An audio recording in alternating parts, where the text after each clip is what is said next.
All right, well, good morning, everyone. Today we're in Joshua chapter 22. Joshua chapter 22, so if you have your Bible, go ahead and turn to Joshua chapter 22. And what we're talking about today is why communication is so important. So wives, listen up. No, I'm just kidding. Anyway, you're probably nudging your husband and saying, yeah, you take that. Anyway, this is not necessarily specifically a marriage sermon. This is just a communication sermon because this is exactly what we see in our passage today. So that's why we're talking about it. This is something we have to address, not only because it's the main issue in Joshua chapter 22, but also because communication is something that we all do. We communicate both verbally and non-verbally. So verbally speaking, pun intended, I guess. Anyway, verbally we talk, we text, we email, we write cards, we write books, we write blogs. Any type of audible conversation, legible sentence coming out of our mouth or from our mind that someone else can understand, there's verbal communication being taken place. But it's not just words or sentences that is verbal forms of communication. There's another aspect to this, one of them being sound effects. We don't even have to talk to communicate things. We sigh, we ache, and we have mouthful expressions of food. Keep it up. Oh, this is delicious. Let's do that again. All right, but we don't even have to make a sound from our vocal cords or our mouth in order to communicate. Our body just makes sounds. Right? We have stomach growls. You're all looking at your neighbor like, ugh, what was that? Knuckle cracks, trumpet sounds from the deep. You all know what I'm talking about. The rumblings that communicate, everybody flee, run away, So we communicate verbally. There's sounds that take place. Non-verbally would be like body language. You might give someone a hand gesture like the peace sign, a gang sign, the middle finger. We, in our culture, we have hand gestures, eye movement, where you look. Even if you roll your eyes, we're communicating something by our facial expressions. Why are you not smiling? Or why are you smiling? Why are you laughing? Different things like that. Pacing back and forth. This is the big one. I probably do it up here too, but I'm a big pacer. So we'll just be at home. Caitlin's trying to work, and I'm just kind of wandering around, and she's like, stop pacing. And, so she has to get on me every now and then. Sorry, Caitlin, just threw you under. Anyway, but I'm a big pacer. So the point that I'm trying to make is that we communicate through everything that we do, whether you can hear it or not hear it. Even just your presence or your absence communicates to people. So you don't even have to be there to tell people what you think about something. All right, so even just through your presence and absence, we are communicating. So the point here is that communication is such a huge aspect of our lives. Communication is so natural, so common, and so important that throughout human history, people have literally lost their lives for what and how something has been communicated, not just in the court of law, but Judges chapter 12, verse 6. This is our next book that we will study after the book of Joshua. But it says, they said to him, then say Shibboleth. And he said, Sibboleth. For he could not pronounce it right. So communication right here, he could not pronounce Shibboleth. Then they seized him and slaughtered him at the fords of the Jordan. At that time, 42,000 of the Ephraimites fell. So what we have here is a battle took place. A lot of people died. And then they're trying to figure out, there's just Israelites, so they all look the same. So we're trying to figure out then who's who, and who belongs to what tribe, and who's on whose side. And so the way that they're able to do that is by certain dialects, all right? We even have that in the United States. Some people in the north say, for a bag, we would say a bag, they would say a beg, So different things we have even in our own society here. But there were people, because they did not communicate the right way, they literally lost their lives for. In Judges chapter 12, verse 6. So, again, a battle took place. Afterward, they're trying to figure out who's who, and it resulted in a bad thing for the victim. So, wars have begun, battles have been lost, victories have been won almost entirely as a result of communication. Not just that the enemy is stronger, has more men to fight their battles, or even greater weapons, but entirely dependent upon communication. So here's the truth. Communication will make or break any relationship. This is why it is important, and this is why it is so necessary for each one of us to grow in becoming godly communicators. Because as we will see in our passage today, communication is a matter of life and death. Sometimes physical, most times relational, and all times spiritual. So here's what we're talking about today, why communication is so important. Number one, to maintain clear expectations. So people know what you're talking about, so that people know what you expect, what you're looking for.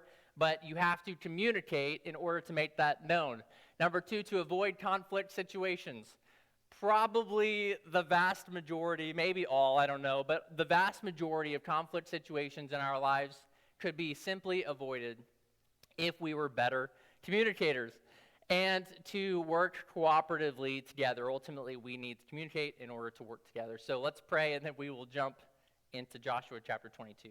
Heavenly Father, God, we thank you so much that God, you are the master communicator over all the universe, Lord. You have never once misspoken. You've never once misheard. You've never once miscommunicated. But God, you have given us your word and your truth so that we can know you and we can know the truth, and the truth can set us free. And Father, one of the things that you want to grow each one of us in is the aspect of communication, that we would become better and brighter and more able communicators for the rest of our lives, Father. This is something especially you want your church to excel in. And so, Father, I pray for your people here. I pray for all of us here, God, that we would continue to grow in this aspect of communication. God, we love you. We praise you. We ask that everything that we say, think, and do would be honoring and glorifying to you. We pray this in your name. Amen. All right, so the first reason why communication is so important is to maintain clear expectations. Joshua chapter 22, verse 1 says, "At that time Joshua summoned the Reubenites and the Gadites and the half-tribe of Manasseh and said to them, 'You have kept all that Moses the servant of the Lord commanded you, and have obeyed my voice in all that I have commanded you. You have not forsaken your brothers these many days down to this day, but have been careful to keep the charge of the Lord your God. And now the Lord your God has given rest to your brothers, as he promised them. Therefore turn and go to your tents in the land where your possession lies, which Moses the servant of the Lord gave you on the other side of the Jordan. Only be very careful to observe the commandment and the law that Moses the servant of the Lord commanded you, to love the Lord your God and to walk in all his ways and to keep his commandments and to cling to him and to serve him with all your heart and with all your soul.' So Joshua blessed them and sent them away, and they went to their tents. Now to the one half of the tribe of Manasseh, Moses had given a possession in Bashan, but to the other half, Joshua had given a possession beside their brothers in the land west of the Jordan. And when Joshua sent them away to their homes and blessed them, he said to them, 'Go back to your tents and with much wealth and with very much livestock, with silver, gold, bronze, and iron, and with much clothing. Divide the spoil of your enemies with your brothers.' So the people of Reuben and the people of Gad and the half-tribe of Manasseh returned home, parting from the people of Israel at Shiloh, which is in the land of Canaan, to go to the land of Gilead, their own land, of which they had possessed themselves by command of the Lord through Moses." So by the end of this chapter, you're going to see today that it's basically broken up into three sections. The first section is the 2.5 tribes were commended by Joshua for their faithfulness. So Joshua is praising them. He's thanking them. Beginning of the book, Joshua said, "Hey, remember the word that Moses spoke to you. You are to go in across the Jordan River. You are to go in with your brothers, help them possess the land in the initial conquest, and then you can return back to your homeland." And so Joshua now is like, "Hey, you kept your word." That is awesome. And so he's praising them, he's commending them because they were faithful to keep their word.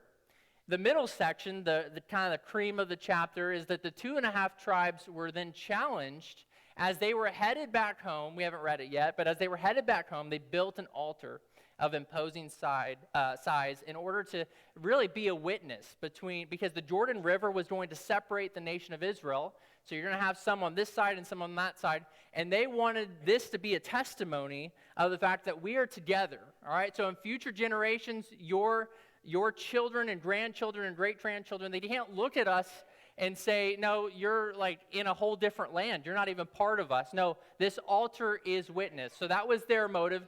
But the Western Israel, they saw this and they just assumed motives. And so we're going to get into how they challenged Israel and really called them out for being faithless. But in the end, the other side of this, then, the bookend, is that the 2.5 tribes were commended by Israel for their faithfulness. So they start out commended by Joshua for their faithfulness. There's this mix-up in the middle, but then they're commended ultimately by Israel for their faithfulness. And so the faithfulness of the eastern tribes, Reuben, Gad, and half Manasseh, act like bookends to Joshua 22. And the reason Joshua commended them in the first place, again, was because there had been clear communication, which led them to maintain clear expectations. Numbers 32, verses 20 through 24 is where this ultimately is taking place after asking to possess the land east of the Jordan. So Jordan River, again, remember, is dividing Israel's inheritance. And Reuben, Gad, and the half-tribe of Manasseh, they took over Sihon and Og and that whole area before they entered the promised land. And they thought, man, this is a great and luscious and beautiful and abundant land. Can we have this land instead? And Moses said, you can if you do something, and here's what you have to do. Moses said to them, if you will do this, if you will take up arms to go before the Lord for war, and every armed man of you will pass over the Jordan before the Lord until he has driven out his enemies from before him, and the land is subdued before the Lord, then after that you shall return and be free of obligation to the Lord and to Israel, and this land shall be your possession before the Lord. But if you will not do so, behold, you have sinned against the Lord, and be sure your sin will find you out. Do what you have promised. And so this is just a snippet from the entire chapter of Numbers 32, the detail of what exactly the 2.5 tribes were supposed to do. But basically, Moses commanded them to assist their brothers in taking possession of the promised land. And so the point here is that Moses, great leader of the faith, books have been written about Moses, not just in the Bible, other books. People have written books about Moses' leadership style. But Moses, this great leader of the faith, this person we all revere and respect, he considered communication to be very important. And at the very least, to maintain clear expectations so that these 2.5 tribes would know exactly what was expected of them, and that the rest of Israel would know exactly what was expected of them and the 2.5 tribes. And so this is the leadership style that Moses even passed down to his predecessor, to Joshua, or not predecessor, that's the wrong word, successor, passed down to Joshua, because Joshua also did this same thing with the same group of people at the very beginning of the book. When we started Joshua back in August, Joshua chapter 1, and to the Reubenites, the Gadites, and the half-tribe of Manasseh, Joshua said, remember the word of the Lord. Remember the word that Moses, the servant of the Lord, commanded you, saying, in Numbers chapter 32, this is what he's referring back to, the Lord your God is providing you a place of rest and will give you this land. But all the men of valor among you shall pass over armed before your brothers and shall help them until the Lord gives rest to your brothers as he has to you. And they also take possession of the land that the Lord your God is giving them. Then you shall return to the land of your possession and shall possess it. And so Moses communicated this, and then Joshua communicated the same thing. So clear communication led to clear expectations here.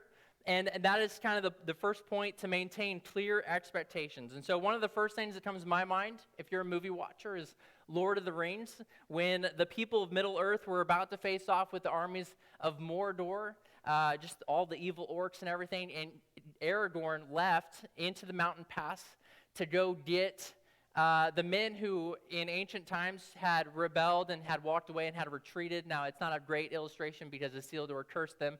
But anyway, this is basically what he said. I summon you to fulfill your oath. All right, so fight for me. What say you? All of the, at least in my mind, this whole scene from Lord of the Rings is playing in my head. But this is kind of what Joshua did at the beginning of the book. He comes to these 2.5 tribes, and he says, fight for me.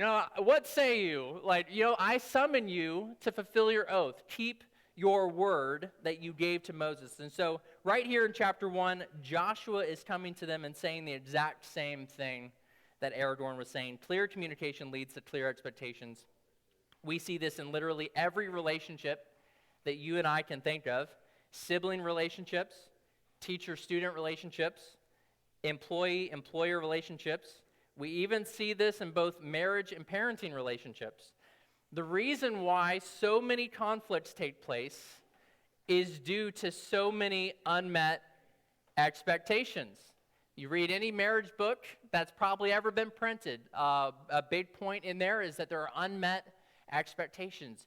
Well, I expected you to act like my father or my mother, or I expected this or this or this. Again, a lot of our conflict situations could be resolved by communication, but so many conflicts in our lives take place because of unmet expectations. I placed expectations on you, you placed expectations on me. But the reason so many unmet expectations occur is due, at least in a large part, to a lack of communication. This is why communication is so important. And so it's easy for us to get frustrated with other people when they don't do something according to what we were expecting them to do. But what we all have to learn is to control our first reaction. Now, we should always give people the grace of a reaction because we want that too. We want them to be gracious to us. But we need, especially as God's people, to learn to control our first reaction for when things don't exactly go our way or don't go the way that we expected them to go. If our first reaction is frustration, that shows that we've still got some growing to do. Now, no one's perfect, obviously, but it shows that there's something wrong in here. I have a heart problem, actually. That would be my first reaction. Shows that I have some growing to do. If our first reaction is self-reflection, asking yourself if you communicated clearly. Did I communicate clearly? Did I clearly lay out what I was expecting? Or just self-reflection there, asking yourself that question. That shows that you and I are on the right path. So that should be our first reaction. Not frustration, not anger, not aggression, not revenge, not whatever it might be. It should be self-reflection. Maybe I didn't communicate the way that I should have. Maybe there's an area of growth that needs to take place in me. So both Moses and Joshua communicated exactly what they expected. And both times, Numbers 32 and Joshua chapter 1, both times the people responded having clearly understood and ready to comply. So this is why Joshua is seen praising these tribes, because they followed through on what was clearly expected of them. Again, at that time, Joshua, verse 1, summoned these tribes and said to them, "You have kept all that Moses, the servant of the Lord, commanded you, and you have obeyed my voice and all that I have commanded you. You have not forsaken your brothers these many days down to this day, but have been careful to keep the charge of the Lord your God. And now the Lord your God has given rest to your brothers as he promised them. Therefore, turn and go to your tents." And then he lays out for them even more clear expectations. Hey, go back home. Love the Lord your God with all your heart. Walk according to his ways. Do not leave or forsake him. Joshua is clearly communicating with these people. That's the leadership style of Moses, the leadership style of Joshua, and that's what he is passing down to the people of Israel at this point. So why is communication so important? Communication is important to maintain clear expectations, number one. Number two, to avoid conflict situations. Verse 10 says, "And when they came to the region of the Jordan, that is in the land of Canaan, the people of Reuben and the people of Gad and the half-tribe of Manasseh," so we have these 2.5 tribes that were going to dwell on the eastern side of the Jordan River, "they built there an altar by the Jordan, an altar of imposing size." And so here's the map of Israel for your reference. As you can see, Shiloh is the star right there in the middle at the top of Ephraim, so it's right in the middle of the nation. Here is the Jordan River that separated, cut the nation of Israel in half from the tribes. And so these 2.5 tribes, they were headed back from Shiloh, and they were still in the land of Canaan. They were still in the promised land. They hadn't crossed the Jordan River yet to go back home, and they decided to erect an altar, to build a massive altar. Again, I don't know if it looked like this, but this is just an artistic rendition that I found on Google, but one that could be seen from a very long distance away. So don't think of this thing as like this remembrance table. Like, this isn't, no. It's massive, all right? This would be the size of a big room, maybe a big building, all right? Something that if you're coming over the hill, you're riding on your horse or your camel or whatever they rode on at that time. You come over the hill, you look off into the horizon, and you see this massive structure. This is what the nation of Israel would see. So people from very far away would be able to see this. This was a very this was a very big object on the horizon. It says in verse 11, and the people of Israel, they heard it said. They didn't see it. They didn't touch it. They didn't even taste it. Nothing about that. They just heard that. They just heard about it. Then they heard about it from the wrong people. They heard about it from just lots of people talking, and talking is just spreading throughout the nation of Israel. They heard about it from all sorts of people who had no involvement in making this altar, who knew nothing about the altar. They didn't have any of the facts. There's just rumors started spreading, and gossip started spreading all throughout the nation, and it almost caused an entire civil war, because we're just basing everything off of what you heard. Second hand, third hand, fourth hand, fifth hand, sixth hand, I don't know, lots of hands. Anyway, but the point is that they just heard it said, behold, the people of Reuben, the people of Gad, and the half-tribe of Manasseh have built the altar at the frontier of the land of Canaan, in the region about the Jordan, on the side that belongs to the people of Israel. So not only did they forsake the Lord, but they've built this thing in our land, in our tribe. So they're already just on the wrong track. Verse 12, and when the people of Israel heard of it, again, just hearing, the whole assembly of the people of Israel gathered at Shiloh to make war against them. And I want you to notice what just happened. There were obviously some people who saw this massive altar, and without knowing the facts, they immediately assumed the worst. They began spreading all sorts of rumors throughout the nation, which started riling everybody up. And Western Israel decided to gather together and accuse Eastern Israel of blatant idolatry. And so they gathered together ready to kill all of these people. We have just come off of a massive victory. All right, they've been following the Lord. This is pretty much the only time in Israel's history when they were faithful. But, this has been a very good book for the nation of Israel. Massive victory. The initial conquest was a huge success. And right off the bat, just the whole thing takes place as civil war. The whole thing almost falls apart right here at the end. That is how quickly everything can fall apart. And so what we realize is that we can have a whole lot of great victories, be really at the high moment of our life, but we kind of realize that life is very fragile. It could shatter in a moment because of sin. Whenever sin comes into question, not the sin of the 2.5 tribes. They probably could have communicated what they were doing. Maybe that would have, again, resolved some of this conflict. But the sin of gossip here, the sin of just accusing people of something and wrong motives. So anyway, this is how quickly everything can fall apart. And it all came about because of a lack of communication. Again, the reason why communication is so important. Lack of communication, did not talk to each other. But those who did talk to each other, the other problem was that they were communicating with the wrong people. People who were not even involved, people who did not make the altar, people who did not even know people who made the altar. Just talk, started spreading throughout the nation. And this led to, again, almost having an entire civil war here. So verse 13 says, then the people of Israel sent to the people of Reuben and the people of Gad and the half-tribe of Manasseh in the land of Gilead, Phinehas, the son of Eleazar the priest, and with him 10 chiefs, one from each of the tribal families of Israel, every one of them the head of a family among the clans of Israel. And they came to the people of Reuben, the people of Gad, and the half-tribe of Manasseh in the land of Gilead, and they said to them, thus says the whole congregation of the Lord. So we're speaking on behalf of everybody here. What is this breach of faith? Notice they're just already assuming wrong motives, already assuming that they have fallen into sin and forsaken the Lord. What is this breach of faith that you have committed against the God of Israel and turning away this day from following the Lord by building yourselves an altar this day in rebellion against the Lord? Have we not had enough of the sin at Peor, from which even yet we have not cleansed ourselves, and for which there came a plague upon the congregation of the Lord? What he's referencing there, sin of Peor, is when Balak, this foreign pagan king, idolatrous king, he saw the nation of Israel down below in the valley. They were coming in. They took control of Sihon and Og. There was no one who did stand in Israel's way. And so Balak was afraid.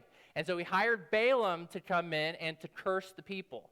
Balaam could only he wasn't physically able to speak a curse on these people. He was only able to speak a blessing upon God's people. But Balaam did that. But then he said, King Balak, here's what you have to do. I can't actually curse these people. God won't let me. But here's what you do. All you have to do is get all of these Moabite women who worship idols and false gods, and you just got to get them to come into the camp of Israel, have them, sexual affairs will go on, have them intermarry, and the whole nation will collapse. The whole nation will fall apart.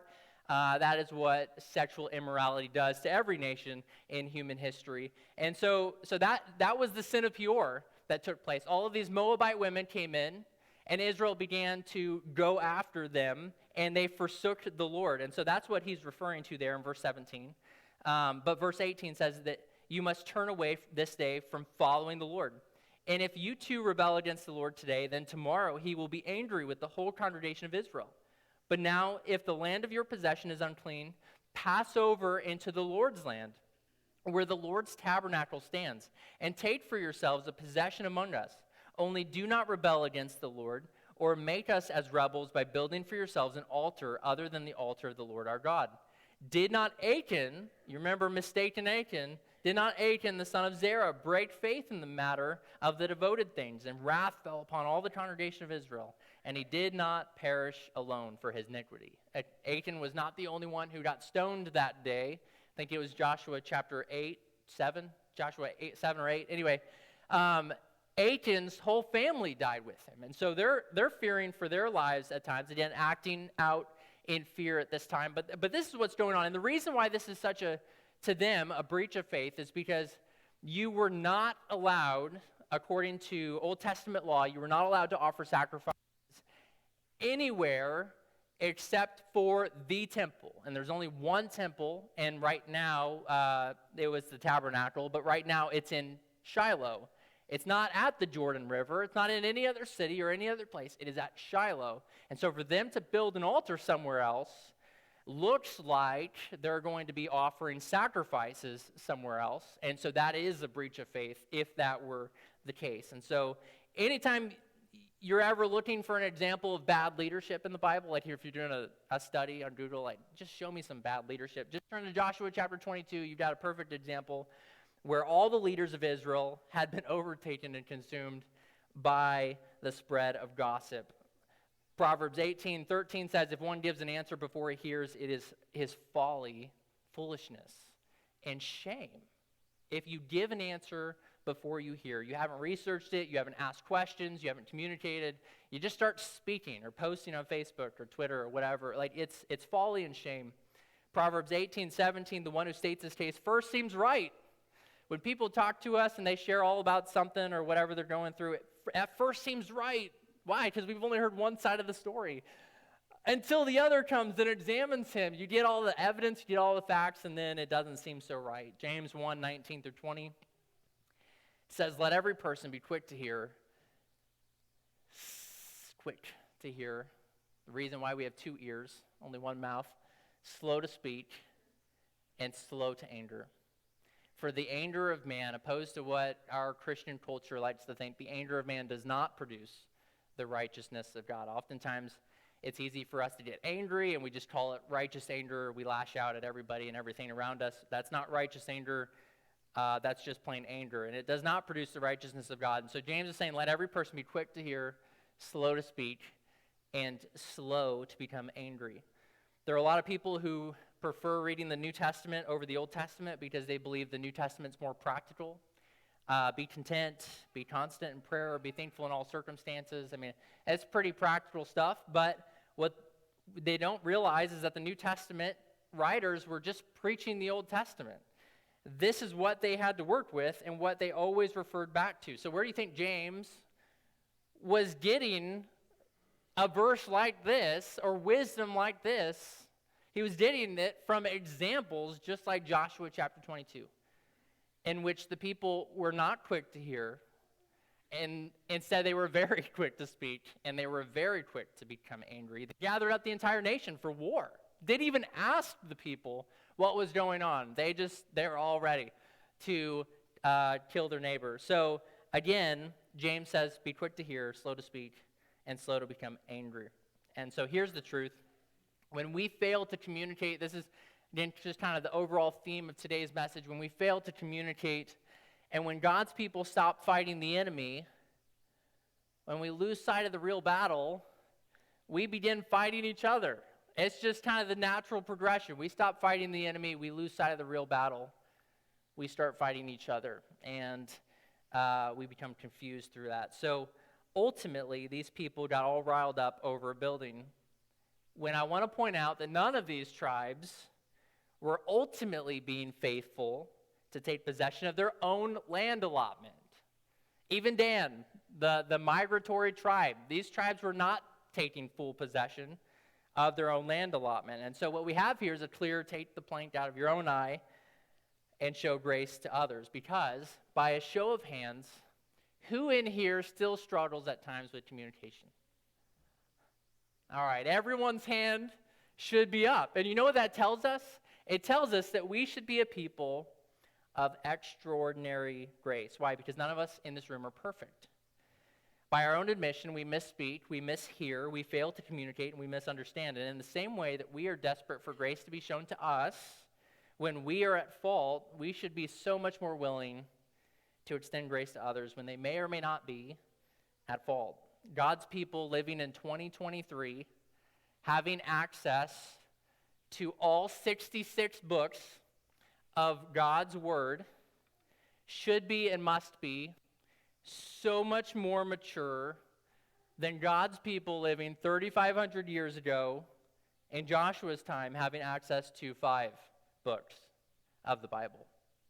This is what we are called to as God's people, to be effective communicators. Second reason why communication is so important is to avoid conflict situations. All of this could have simply been avoided if they would have communicated. And so this is how we're to act. Don't ever base your anger and frustration off of something you've heard secondhand. That's not fair to anybody. Don't ever base your anger or frustration off something you've heard secondhand. Always go to the source. Don't assume motives.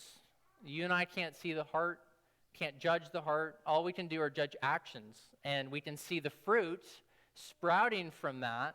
We can't judge internal motives. So be very, very careful not to assume motives, because none of us like when people do that to us. They just accuse us of things that aren't true. So be very careful. Don't assume motives. Number 3, remember there are always at least 2 sides to every story.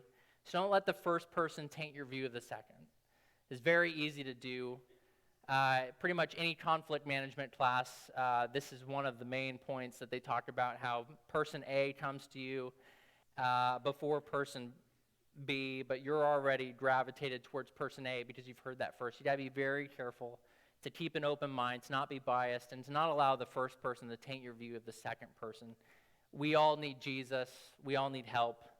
We're all broken communicators to some degree.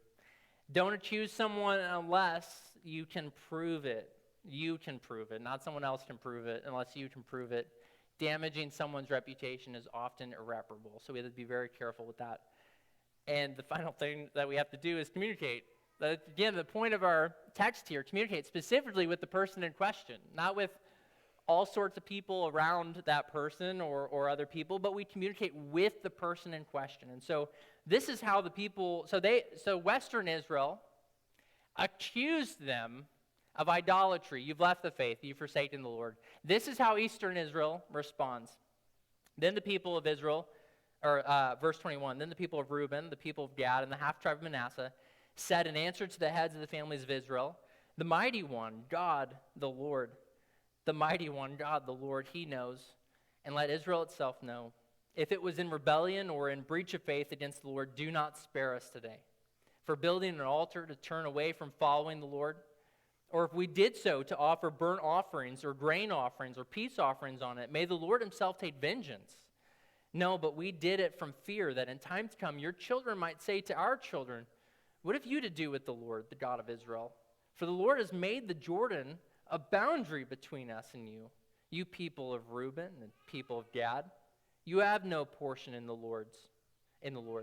So your children might make our children cease to worship the Lord, which is actually a fair argument given the fact that in the New Testament, they did that with the Samaritans.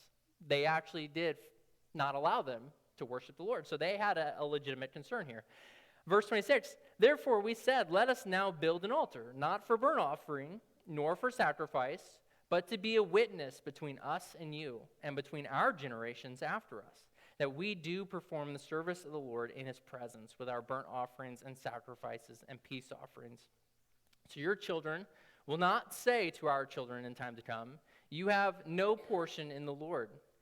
And we thought, if this should be said to us or to our descendants in time to come, we should say, behold, the copy of the altar of the Lord, which our fathers made, not for burnt nor for sacrifice, we wish you would have asked, but to be a witness between us and you. Far be it from us that we should rebel against the Lord and turn away this day from following the Lord by building an altar for burnt offering, grain offering, or sacrifice, other than the altar of the Lord our God that stands before his tabernacle. Basically, that is not at all the way that we intended this. It's just simply to be a copy, a replica. It is to be a testimony that we're separated by a river, but we are also part of Israel, and thus entitled to the same promises that God has given to the nation of Israel. We do not plan on offering sacrifices on this copy. It's just a testimony. We plan every year at the appropriate times to go back to the tabernacle and offer sacrifices there. And so, communication is important to maintain clear expectations, to avoid conflict situations, and to work cooperatively together. Verse 30 says, when Phinehas, the priest, and the chiefs of the congregation, the heads of the families of Israel who were with him, heard the words that the people of Reuben and the people of Gad and the people of Manasseh spoke, it was good in their eyes. And Phinehas, the son of Eleazar, the priest, said to the people of Reuben and the people of Gad and the people of Manasseh, today we know that the Lord is in our midst, because you have not committed this breach of faith against the Lord. Now you have delivered the people of Israel from the hand of the Lord. Then Phinehas, the son of Eleazar, the priest, and the chiefs returned from the people of Reuben and the people of Gad in the land of Gilead to the land of Canaan to the people of Israel and brought back word to them. And the report was good in the eyes of the people of Israel. And the people of Israel blessed God and spoke no more of making war against them to destroy the land where the people of Reuben and the people of Gad were settled.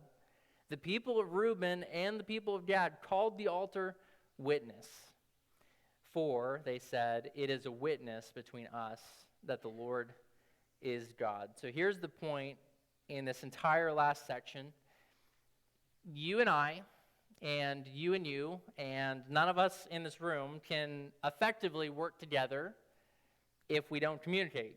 Why? Because in the lack of communication, negativity grows. I did not make that up. I'm not that smart. That's from pretty much a lot of leadership books. So anyway, in the lack of communication, negativity grows. Always, every single time. Neither miscommunication nor lack of communication ever result in positive outcome. They always sprout negativity. You don't go off thinking, man, that person hasn't talked to me in a long time. They love me.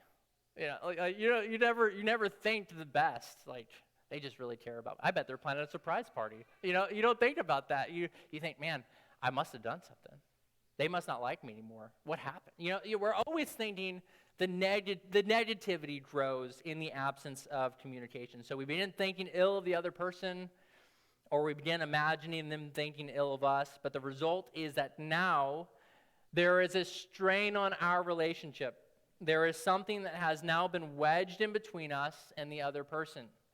This is why Jesus said in Matthew chapter 5, this is, if you're offering your gift at the altar, and you realize there that there's division between you and your brother. So you're here, you're offering your gift at the altar, and you realize, oh man, I just remembered so-and-so has something against me, or, there's division, or, our relationship just isn't as good as I thought it'd be, or I said something and I knew it created tension, or they said something, I can tell there's something, there's a break in our relationship, whatever it might be. Jesus is like, leave your gift at the altar, come back to that. You can come back to that later.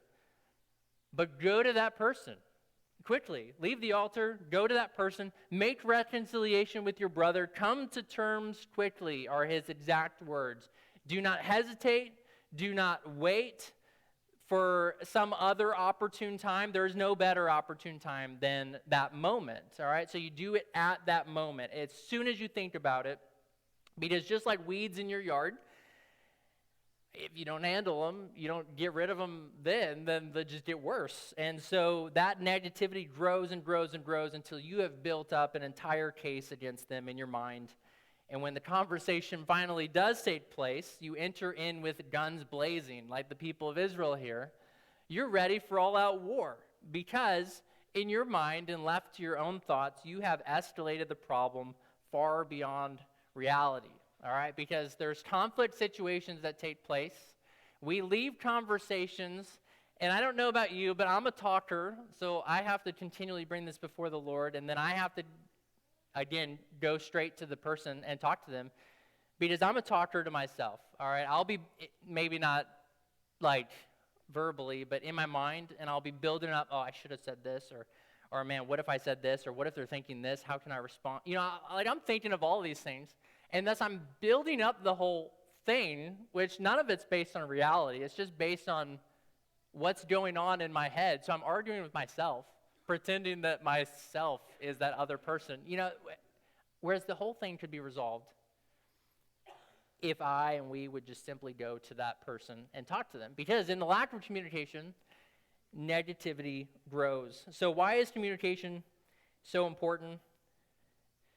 To maintain clear expectations, to avoid conflict situations, and to work cooperatively together. This is one of the areas in which Satan is always at work because he understands how crucial of a component communication is in our lives. At the beginning of creation, Genesis chapter 3, he twisted God's word in the ears of Adam and Eve. It was through communication that he got them to doubt the very goodness of God, and his words alone collapsed the human race. I mean, just think about that, the power of communication there. And ever since then, he continues to work and to whisper in our ears at various times, lies and deceit. He seeks to blur and, if possible, cut out communication altogether. He understands how important it is, especially in the lives of God's people. And so this is what we're going to do. It's a little different than normal, but, I like different. I like to keep you on your toes a bit and to not just do the same old, same old. So here's what we're going to do. As an act of war, that's what it is, an act of war against the enemy, we're going to have a time of communication. We're going to play some music to close us out, but during this last song, I want everyone to stand up with and visit with each other. All right, so it's basically one of those meet and greets that pastors do at the beginning of the service. It's super awkward. You're always uncomfortable. You never know what to do. Well, this, I'm just putting it at the end of the service. So some of you may think it's awkward, but we're all going to do it. So you're not alone. I'm awkward, you're awkward, and we just get over it together. Some of you, and I'm talking to you, like to bolt out at the end of the service before someone can talk to you or I can talk to you. And so this is my way of trapping you, all right? You can't leave, all right? So this is also an opportunity. All of us are doing it, so no one's singled out. All of us are going to go be talking to our neighbor, whoever's next to us, talk. Communicate. But this is also a time if there is something that, hey, you know what? I think this person might have something against me, or I might have something against them. This is also an opportunity for you to talk to them. So you can meet with the Lord at any moment of your life. But at this time, I want us all to meet with each other. Just like Jesus said in Matthew chapter 5, leave your gift at the altar, Go talk to people. Go communicate. Go restore the relationship with your brother. Communication is key. So everyone stand up, turn to your neighbor, and let's end the service with godly interaction.